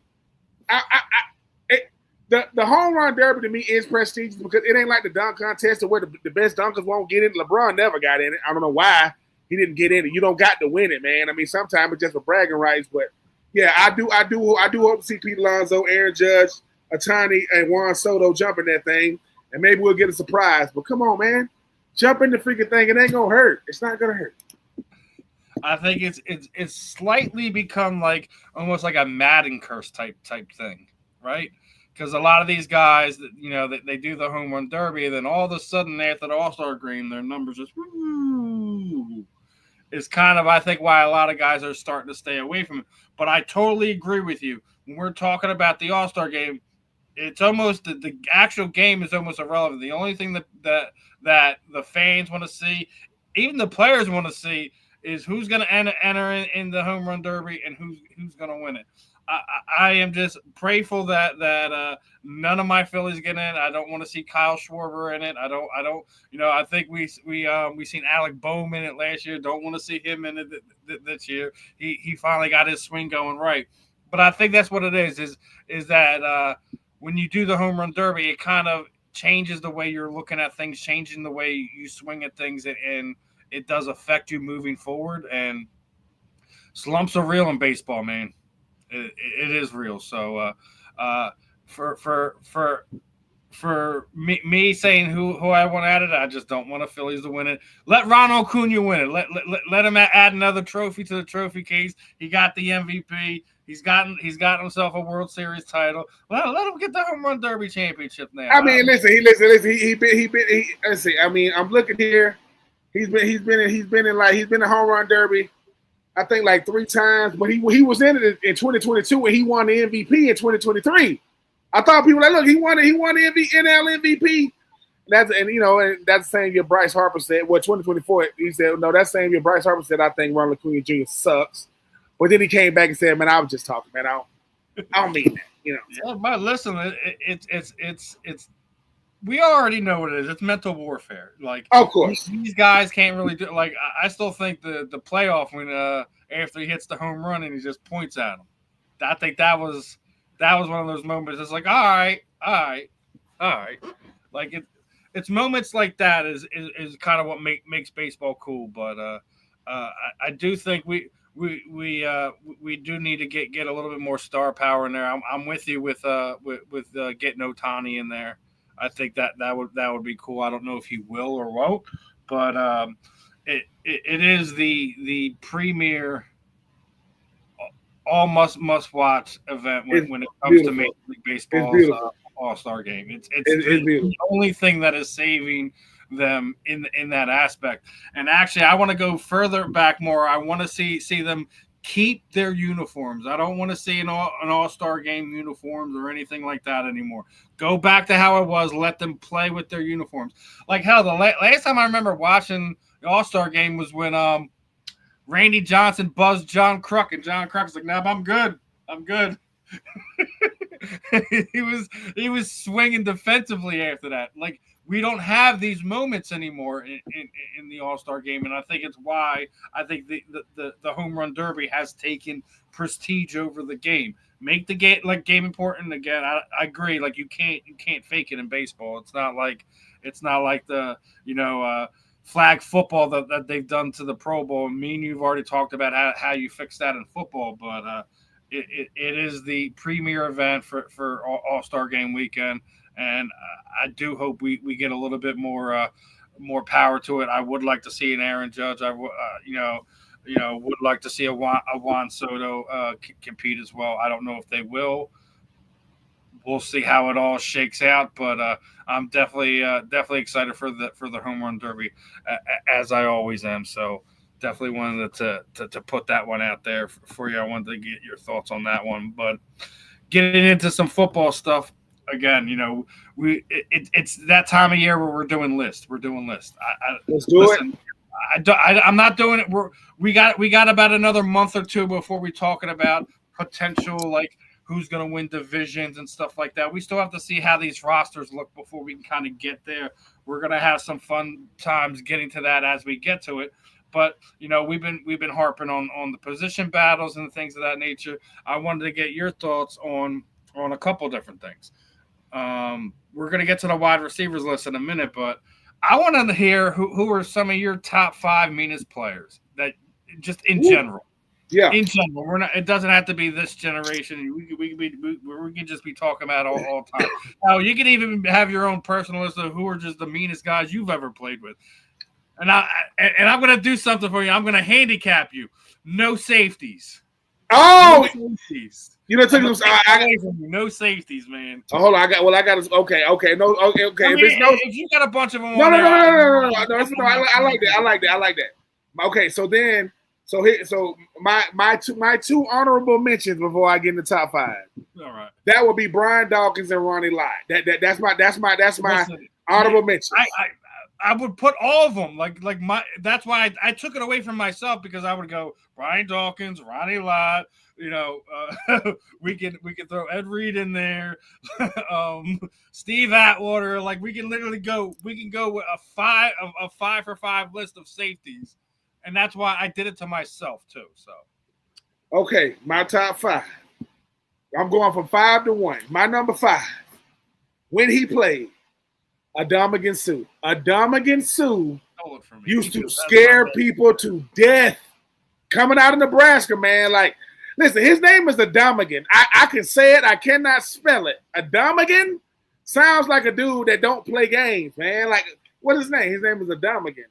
Like, it start with an N, yeah, but there's too many syllables in the middle. I cannot. But Adamagan Suh is my number 5. My number 4, James Harrison. James Harrison scares people right now. People are afraid to death of James Harrison. Somebody you did not want to deal with. Except Shadow Josinko, because he was just calling him out on TV. Yes. My number 3, the greatest linebacker ever, Ray Lewis, scared people.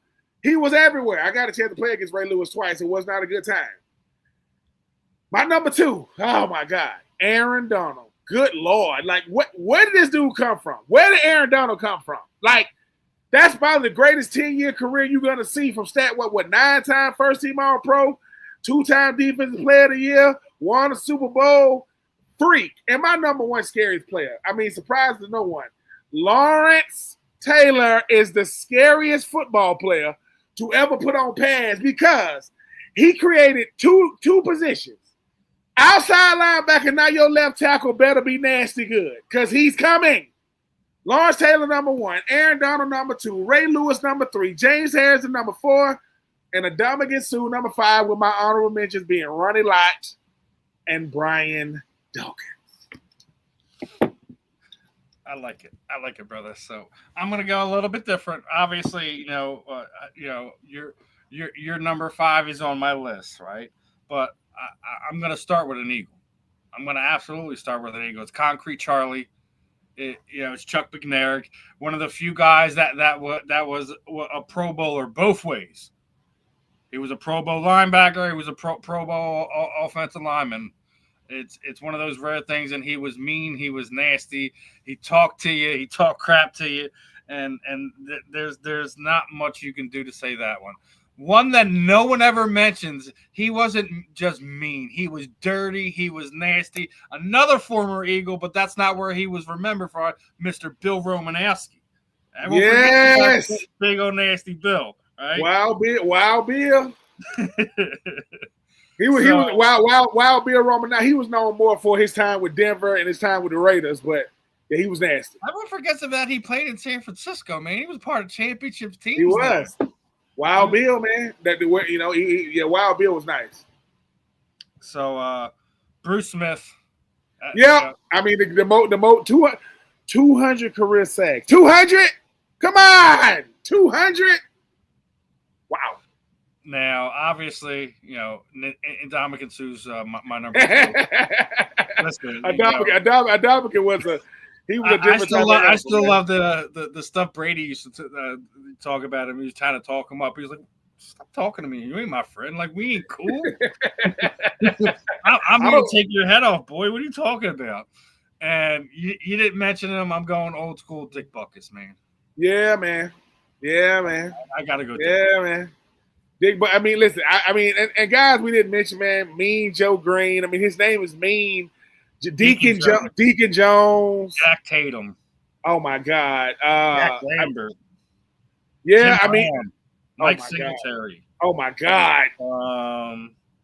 Warren Sapp in his prime. Warren Sapp, Ray Nitschke.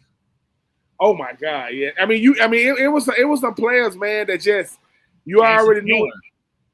Zach Thomas. Like they weren't all like mean as far as they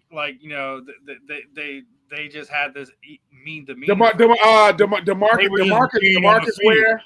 DeMarcus Ware in his heyday, he was a monster. Von Miller when he was in his heyday, like you couldn't block these dudes, man. And yeah. It's a bunch of them. It is a bunch of them. These lists definitely aren't fair. I told you. They're absolutely objective. We all have our favorites. We all have our ones that we remember. I was trying to go a little bit different with mine. I knew we were good. You had a little difference with yours. So like obviously like I said, we literally could do a whole one of safeties. And another honorable mention. May he rest in peace, Sean Taylor. Woo, Lord. Yeah. You didn't want to have to deal with that guy at all. John Lynch.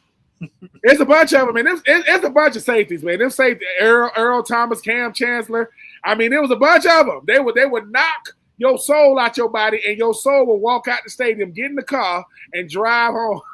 You have to get an Uber home, ride home one of your friends, one of your teammates. Man. Now we're gonna get into it because I came across one of these top 10 lists from these I think it's like a Yahoo, one of these Yahoo writer guys, and not a bad list, but again, why do I keep seeing CeeDee Lamb? Like, listen, he is a name in this league, but I don't think he belongs in the top 5. This is why I have problems with placement with it, but overall, not. I'm not gonna tear this writer, this content creator apart for their list. I guess what we'll do is we'll go back to back, right? All right. So we'll start the top and go down. Let's do it. So, who you feeling like is your number 1, my friend? I mean, look, my number 1 is Jamar Chase for a lot of reasons. Jamar Chase, coming off the Triple Crown, he doesn't have any weaknesses to his game. Short passes, take him to the house, can go deep, can go across the middle, can route you up, has speed, has the hands, has the tenacity. I got Jamar Chase, number 1 receiver in the league right now. I'm gonna homer out. I have already picked him number 1 on the list before. It's AJ Brown. Listen. I like it. Listen, he is a special guy, both on the field, the intangibles as a leader. He owns the slant. Nobody does the slant for better, and I don't see a whole lot of people taking it to the house. He's got 3 different times over the past few years he's been in Philadelphia where he's taken slants to the house. It's not an easy thing to do. Most guys are, and that being said, I've seen Jamar Chase turn a curl route into a touchdown. So he's 2 on my list. Like, and we do this all the time.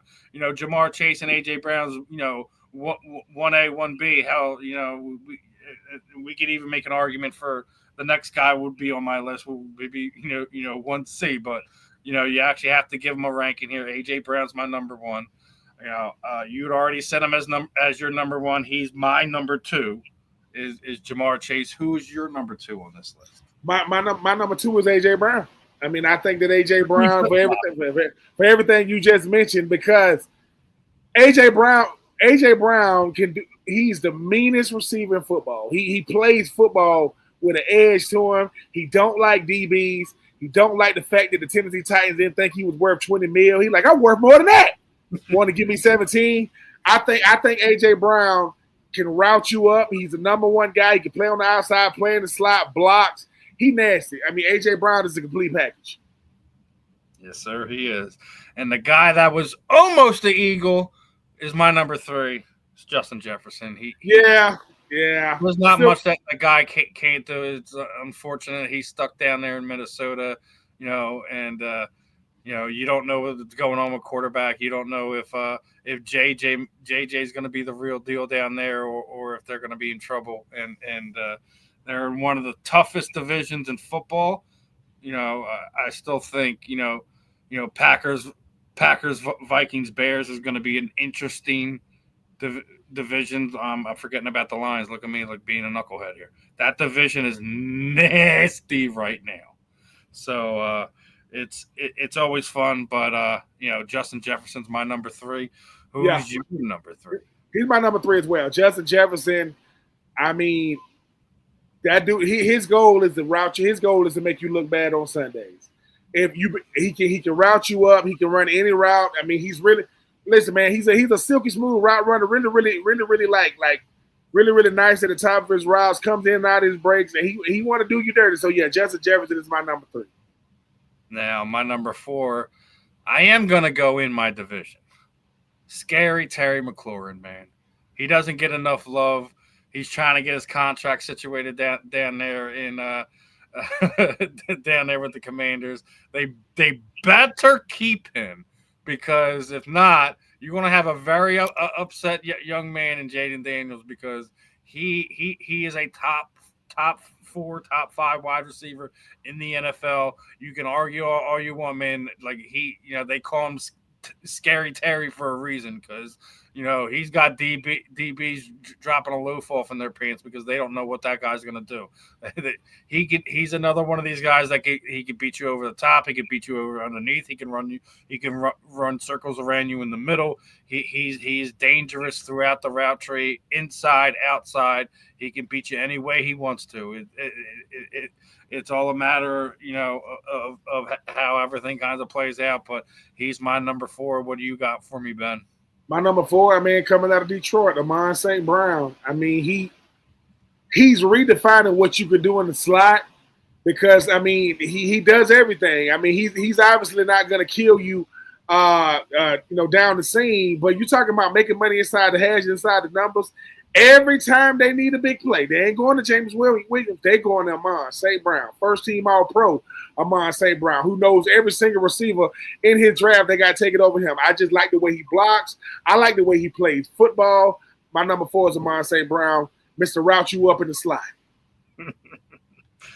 Yeah, he's my number 5, Amon St. Brown. He's what keeps Jared Goff in that passing game going. I know they got a pretty good tight end over there who found himself, 94 in the top 100 list this year. Yeah. So definitely he's one of those guys, man. As you said, redefining what it says to kill these guys in the slot. Is in arguably the second or third best team in the NFC over the last handful of years. He's got a brother in this league too somewhere. Last I checked, he was in Chicago. I'm not sure if he's still there now, but the family lineage is strong, and he's doing his thing down there in Detroit. I hope he doesn't do it too well this season, because I want my boys to run it back. But he's my number 5. Who do you got at 5, my friend? I know he talks a lot of trash. I know every time you talk to him, he don't want to be where he is. I got Tyreek Hill. I still think Tyreek is a top caliber receiver. Gets on your nerves with the antics, man. Like, talks a lot, but when he's at his best, man, Tyreek nasty, man. He can. You're gonna have to play over the top. You're gonna have to double him. You don't want to put him 1-on-1 because it's going to get ugly for you. So for me, my number 5, even though I don't like the antics, I'm gonna go Tyreek Hill, my number 5. Yeah, he's my number 6. He's my number 6. He's fallen out of the top 5 with me. You know, for some of the stuff, for as you said, the antics. The tape shows you all too well, man. He takes plays off. He's not targeted. He's not happy. Unless he's catching 10 balls a game for buck 80, buck 90, 200 yards. He's not a happy man. I don't know if it's a pride thing, an ego thing, whatever. I think at some point in time, like he needs to grow up in that sense, and Yeah.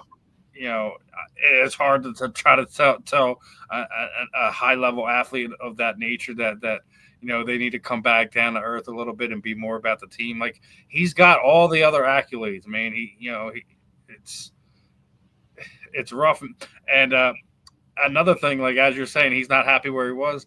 I wouldn't be surprised to see something happen to him wind up in Kansas City again sometime over the next few years. I know there'd be a hard re-engagement with the Kansas City fans, but I truly think that they all made a mistake. I mean, obviously, Kansas City won that trade. Let's be honest. Oh yeah, most definitely. But They don't want Super Bowls without him. I think they would like to have Tyreek back, but they would want Tyreek to be like, look, man, we would want you back, man, but we don't want the antics no more, man. It's all about Pete Mahomes. It's all about Andy Reid. It's all about the squad, man. We know since then you got married, had a bunch of kids. Hey, man, just keep it about football, man. Less about the brand, more about Kansas City. Now, where I'll go at 7 is no. I think I got to do my number 6 real quick. I think I did 5. My number 6 is CeeDee Lamb. I got CeeDee Lamb at number 6. I got CD, the slot king. The slot king. He is the slot king. Amon St. Brown will say something about that, but I got CeeDee Lamb as my number 6. Yeah, I don't got him on my list. I'm not giving him. He's got to earn it. Listen, man, he had a chance last year when Dak wasn't there to be the guy. And what happened? He disappeared. I have a problem with that. A lot of these guys on this list, it doesn't matter who the quarterback is, if there's an injury, if the offensive line's bad, they perform regardless. And that's why I don't like. You can call me, I'm an Eagles fan, I'm a hater, whatever. I still respect talent when I see it. I'm not sitting there saying he doesn't have the talent to be on this list. I'm just saying what I've seen from him over the last few years, I wouldn't put him there. And as I said, he's the slot king is because that's the only time we see him do well. Not when he's matched up with the best cornerback, even not when he's matched up with the second best cornerback. He picks the weakest link and picks on them, and that's why I have a problem. I can't consider him a top receiver. When we're talking about slot kings, these guys move around. They're not staying there.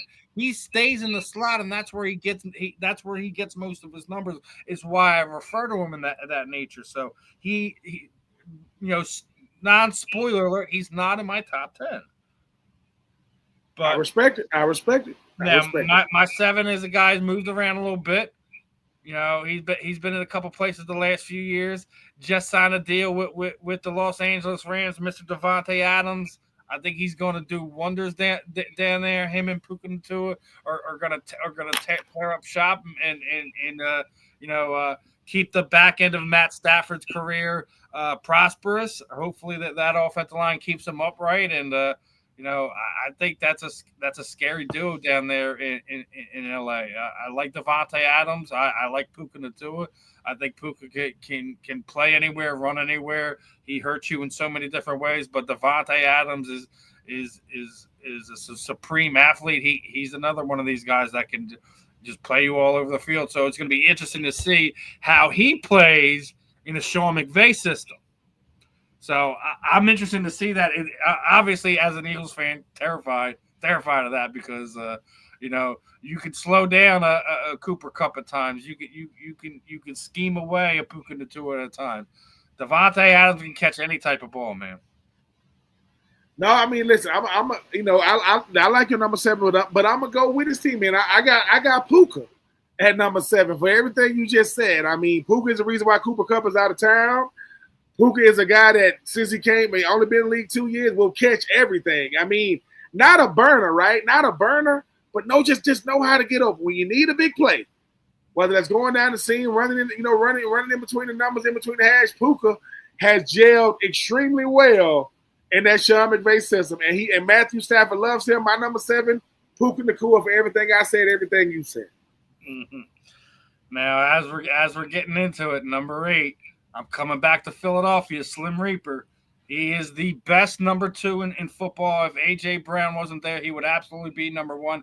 His tape, his catches are ridiculous. One-handers over the top, toe tapping on the sidelines. He ain't scared to go over the middle and catch heat. And he's barely 180 pounds soaking wet. So I mean, he's got the heart of a lion. He's got the he's won at every level. I don't know why you don't see him on more of these lists, but that's always subjective. Obviously, 32 teams, a lot of guys got some really good wide receivers on there. You could say I'm biased all you want. Look at the man's tape and then come back and tell me I'm wrong. My number 8 is Devontae Smith. My number 8 is Devontae Smith as well. I mean, I think he already got over 4,000 yards in his career, like almost 30 touchdowns, over 300 catches. Devonta Smith, I mean, he's the best number 2 you're going to see. Every time you need a play, you think you're going to take away the AJ? You ain't going to take away Devonta Smith. He going to tell your he going to tell your second cornerback up. He going to tell your slot cornerback up. And them safeties, all they can do is hope they can, look, man, you play safety for a reason. You play safety because you couldn't play corner. Devonta Smith, Heisman Trophy winner, Super Bowl champion. But on Sundays, man, he's a different monster.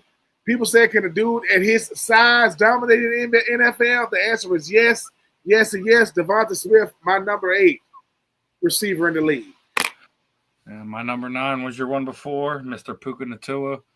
You know, he ran Cooper Kupp out of town. He sent him to Seattle, man. So, I mean, he plays hurt. He runs the route tree amazing. You know, and Sean McVay got an absolute gem when they picked him up out of the draft. What he's done in his 2 years in the league, you can't shy away from that.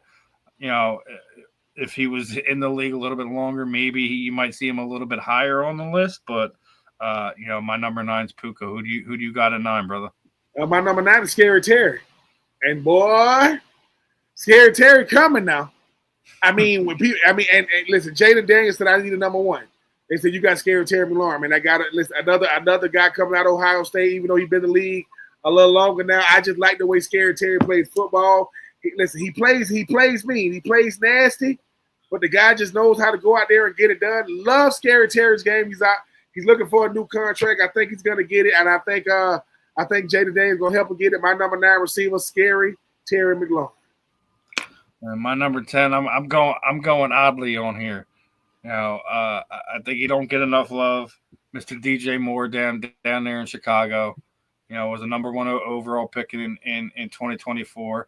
I think him and Mr. Caleb Williams there are gonna have a big season. They got a good offensive line now. You know, he's been on. You know, they had a crazy wide receiver room last year. You know, with Keenan Allen and all them. I like the production we're seeing out of him. I like how he plays the game. We'll see if he proves me right. I think he is a top 10 receiver in the league right now. You know, obviously, you know, having multiple different quarterbacks over the last few years hasn't been a good recipe, but we'll see how it all plays out for him. I like DJ Moore. My number 10 is a guy that, you know, he's a guy that, to me, he's been very, very productive, you know, for a team that nobody expected to do a whole lot, but they had a schedule. My number 10 is Nico Collins. The way Nico played for them Houston Texans, man. Like, I know that Tank is a guy that plays well for him, but he can't stay healthy. Stephon Diggs had a cup of coffee with him. He got hurt. I like the way Nico Collins plays for Houston, man. He is the go-to guy when you need it for them Houston Texans. Him and CJ Stroud got something going, big receiver. That boy is from Alabama and went to Michigan. That's a long way from home.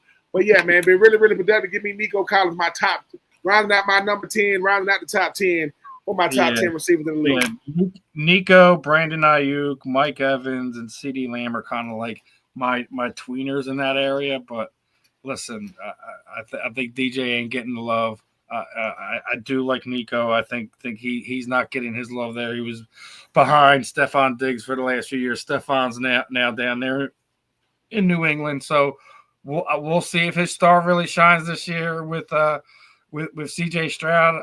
I don't mind the Nico pick. Good with all that. Like I said, I just gave you my honorable mentions there that were my tweeners that you could have swapped out for DJ. Mike Evans has been doing this thing a long time. He's a special receiver.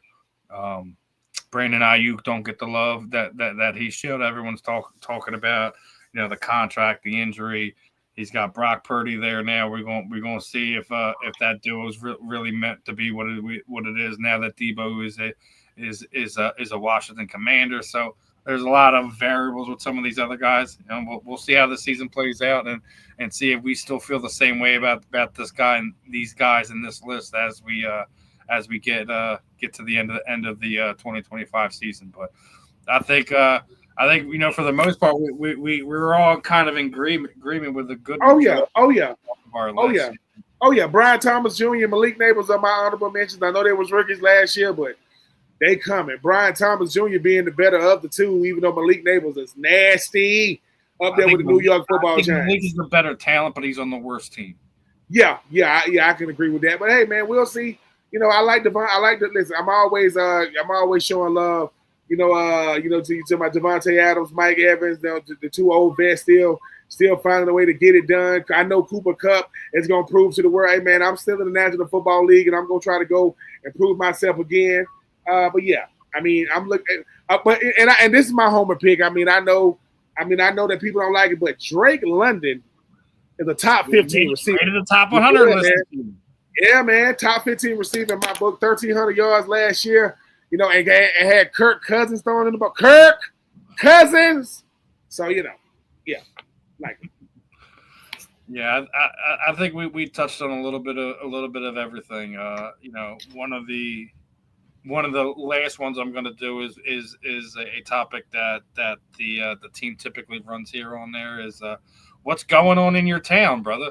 How are you feeling about what's going on in Atlanta these days? Whether it's Braves, Falcons, the Hawks. How are you feeling about the things going on in Atlanta right now? Love the fact that the All-Star game is approaching. As you mentioned, Ronald Acuna Jr. gonna be in the home run derby. But the fact that you're gonna have all the biggest stars in the MLB right there at Truist Park at Battery Park, Truist Field. If you haven't heard, my Hawks did trade for Porzingis. Porzingis is a Hawk now. Whether he like it or not, he's a Hawk. And my Atlanta Falcons, man, I mean, listen, no news is good news. I mean, the fact that Darren Waller came out of retirement and went to the Dolphins meant that Kyle Pitts did not get traded to the Dolphins. And, with training camp rapidly approaching, want to see what these two first round defensive end pass rushers going to look like coming into training camp. But yeah, all things good up in the ATL, man. Just dealing with the heat, dealing with the traffic, dealing with the non-drivers. But I will take it. I will take it. Yeah.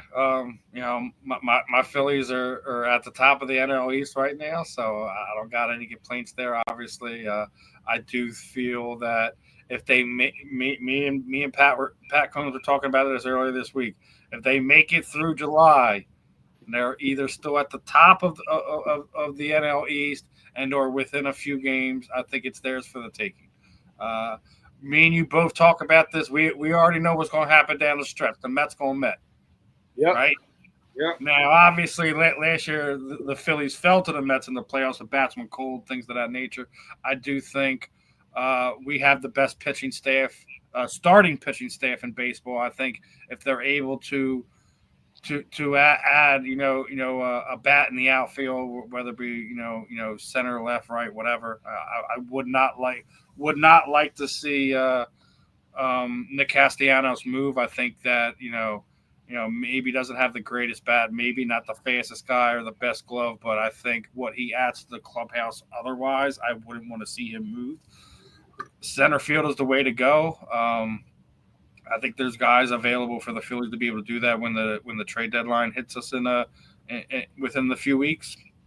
I think they will be busy. I think they will You wouldn't be surprised to see somebody like a Sir Anthony Dominguez brought back via trade, as long as they don't trade away any of their big prospects. I don't want to see. I don't want to see Painter traded. I don't want to see Aiden Miller traded. I don't want to see McAble traded. Um, I do think there is an outfielder prospect, and I think Ranger Suarez would, or Taiwan Walker would probably be one of the odd men outs via trade. But that's just my general thoughts on it. I do feel that the Phillies, it's a make or break year. I already said it here on this network. Man, Rob Thomas needs a world title or he's done. It's a make or break year for him. There's a lot of stuff going on. Obviously, we'd already talked about it. The Philadelphia is going to be one of the expansion teams that gets a WNBA team. That's another big thing. No news from the Eagles, which isn't surprising. Flying under the radar. I think they're going to do their thing this year. We'll see. Injury, Super Bowl hangover, whatever. I don't think that word is going to be in their vocabulary just because of how the culture of that team is. We've beaten that drum so much. Yeah. Over the past few months, and it's going to ring true. I mean, I don't know if anyone's seen some of the media clips that came out, the comments that came out of Nick Sirianni's mouth about being a Super Bowl champion. It was basically like like a perfume. Sniff it, don't drink it. It's poisonous. Keep that sharp mindset. So they have what they need. It's up to them, Yep. to execute, to continue to improve and stay a team. Stay the team that you were at the end of the last season. And I think that'll continue to roll over. Obviously, it's going to be a much harder schedule. They got a nasty schedule, man. There's not a single back-to-back home game, so that there's things they have to overcome. But you know you want to be tested like that, especially if you're the world champion. You don't want the easy road. You don't want the road less traveled. You want to have those obstacles in front of you, and I think that they're going to be ready for that when the season comes. We'll see if I'm wrong, if I'm right. Obviously, they still have to play the games. You still have to get through it injury free, regardless if we're talking training camp, preseason, regular season, postseason, whatever. I think it's a fun time to be a Philadelphia fan, regardless. Obviously, a lot of things are changing with the hockey team too. You got Rick Tocchet being brought back in as a head coach. They just had another good draft. The only real question is goaltender. Now the taboo subject is former goalie, well, technically still under contract with the Flyers. Is Corey Hart was a part of that sexual abuse scandal from when he was in college. That it was just all charges were dismissed. He's free and clear now. So I don't know if that's a road the Flyers want to go down. If Daniel Briere wants to kick tires on that and see what's happened. I know they just signed a free agent goaltender. Goaltenders that the goal is the backbone of your team, just like the center is in football, just like the defensive tackle is on your defense. So we'll see how everything shakes out. I think at some point in time in the next few years, Flyers are going to be a good playoff team. We'll see how it all plays out, but that's all from what's going on in my town, and fun stuff that we going over. Anything else you want to touch on before we enjoy the rest of our evenings, my friend? Man, I am good, man. It's a pleasure being on with you tonight. Like I say, they still you can't hear it, but they are still trying to outdo each other with these fireworks. I'm gonna do my best to be able to get some rest tonight, or I'm gonna have to just go over there and put on a police outfit. I ain't got no sirens on my car. Like whoop whoop whoop. All right, we get it. Go to bed.